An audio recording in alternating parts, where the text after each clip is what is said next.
For Russia, the war in Ukraine has been a disaster. In just over 2 months, around 15,000 soldiers have been killed, including an estimated 10 generals. At least 1,800 armoured vehicles have been destroyed.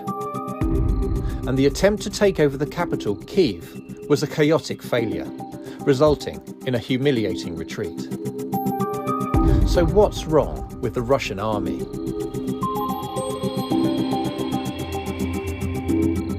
There's a debate swirling among Western military officers, experts, officials as to why the Russian army has done so badly in Ukraine. And part of the answer is they were set up to fail. They were told to invade Ukraine and they were told that the country would collapse quickly. So they didn't plan properly and they initially attempted a botched effort at regime change with a very lightly armed force. But then what we saw when the Russian army did invade in large numbers was a campaign that was not only planned very badly, but also executed very badly. We saw tactical errors, we saw low morale, we saw a Russian air force that was nearly absent from the campaign. In modern armies, the principle of jointness is really valued, and that means Army, Air Force, Navy, and other branches like cyber forces, electronic warfare, and Marines, all working hand in glove. Russia's army has shown that it isn't any good at that. Russian troops out there in the field facing Ukrainians are not getting the kind of air support that an American ground force or a British ground force would enjoy from the air. One factor that we have to bear in mind is that Russia's army does not have a layer of what in Western armies we call non-commissioned officers, or NCOs. This is a layer of men or women who are senior enlisted personnel. They're not officers, but they are sort of enlisted men who have been in the force for many years and supervise, train and discipline the privates, the people under them. This is a vital layer of leadership for instilling discipline in any Western army. The Russian army doesn't have it, and I think we are seeing the consequences of that in Ukraine today. Russia's army has always had a fairly brutal way of warfare.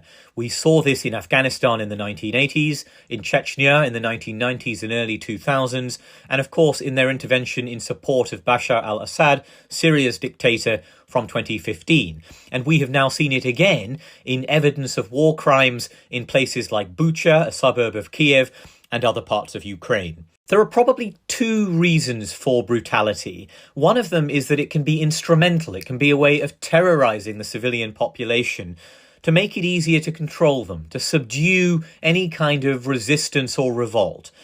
The other fact, of course, is that this is a undisciplined army. There are conscripts who are young 18-year-olds, perhaps from faraway parts of Russia, who were never told they were going to Ukraine, let alone to fight, and have found themselves in these scenarios, in these situations, very poorly led. They are being fed rations that may be expired. They are cold, they may be hungry, they may be demoralized, and they may have suffered grave casualties. In those conditions, under those circumstances, it's no surprise that an army may resort to abuses, that it may turn itself and turn its weapons onto the civilian population. A poorly led army, an undisciplined army, is not just a poor fighting force, it's also a hazard to the civilians amongst whom it fights. The battle for the Donbass region that is now unfolding is absolutely critical for both sides. If Russia fails to make significant gains in Donbass over the next few weeks, it will constitute a strategic failure for the Russian army. And indeed, the combat power of the Russian army will be spent. It will have suffered too many casualties, too much attrition to mount another attack on Kiev or other cities. And I think Vladimir Putin will then be facing a difficult and unpalatable and indeed a dangerous choice between backing down and giving up on Ukraine or conducting a national mobilization of manpower and equipment and resources and escalating in the country. So that is what makes this next few weeks so vital for Ukraine, for Russia, and for the West. Thank you for watching. For all our coverage on the war in Ukraine, please click on the link and don't forget to subscribe.